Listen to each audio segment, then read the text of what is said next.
If you're thinking of adopting a pet this holiday season, like this little guy, well, there are a lot of things that you need to know about raising and training puppies. So pet expert and contributor to Animal Planet's Pets 101, Andrea Arden, is here to answer your questions. She's also author of Barron's Dog Training Bible. Great to have you with us. Thank you for having me. And we've got a lot of viewer questions. The first one comes from Cleveland, and it's via Skype. Let's take a listen. Hi, my name's Julie, and this is Buddy. We're from Cleveland. We want to know, can we feed Buddy anything but his puppy food? And when should we start feeding him dog food?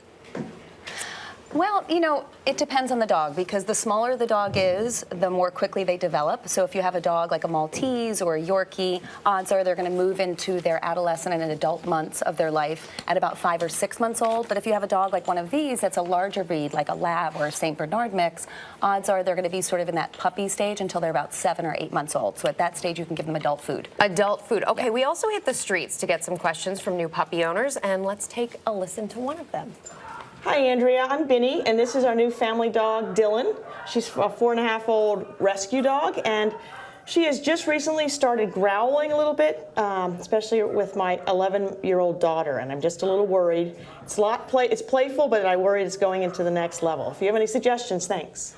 Well, I think the most important thing to consider when you have a dog who's growling is a way of the dog saying, I'm trying to create social distance. So what you really want to focus on is not punishing the dog. If you punish them for growling, odds are they're going to jump to the next step, which is biting instead of warning you. What you really want to do is get yourself a really adorable little, very fashionable treat pouch. You can fill it with yummy treats, put it on your hip, and everywhere you go with that dog, you're going to make sure that you give them things that they like in exchange for having interactions, sometimes at a distance to begin, with people that previously made them uncomfortable and made them growl. So some sort of positive reinforcement when they're behaving well helps go a long way. Exactly. We also have a question from Facebook. Oh dear, they're jumping out of our cage, but they're having fun at least. This is the Facebook question. As things go nuts here on the early show set, this one comes from Catherine. My 8-month-old pointer mix Finn chews on everything. He's destroyed 1 pair of boots, a radio earpiece, 2 pillows, and every toy given to him. Any suggestions or time frame when he'll stop being a little land shark? Well, I think like these guys. I can't imagine how a puppy could do something it wasn't supposed to do. Cats around here.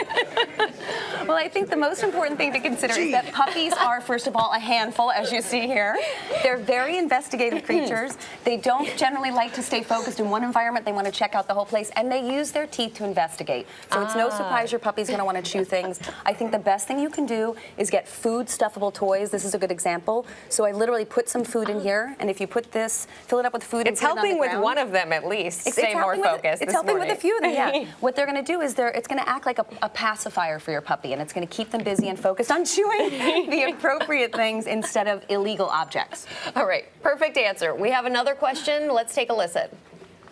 Hey Andrea, I'm Katie, and this is Paulo. He is about 4 months old. He's a Morkie, and my problem is that this little guy drinks a lot, and he ends up peeing a lot all day. And he's not 100% house trained yet, so I end up having to clean after him a lot.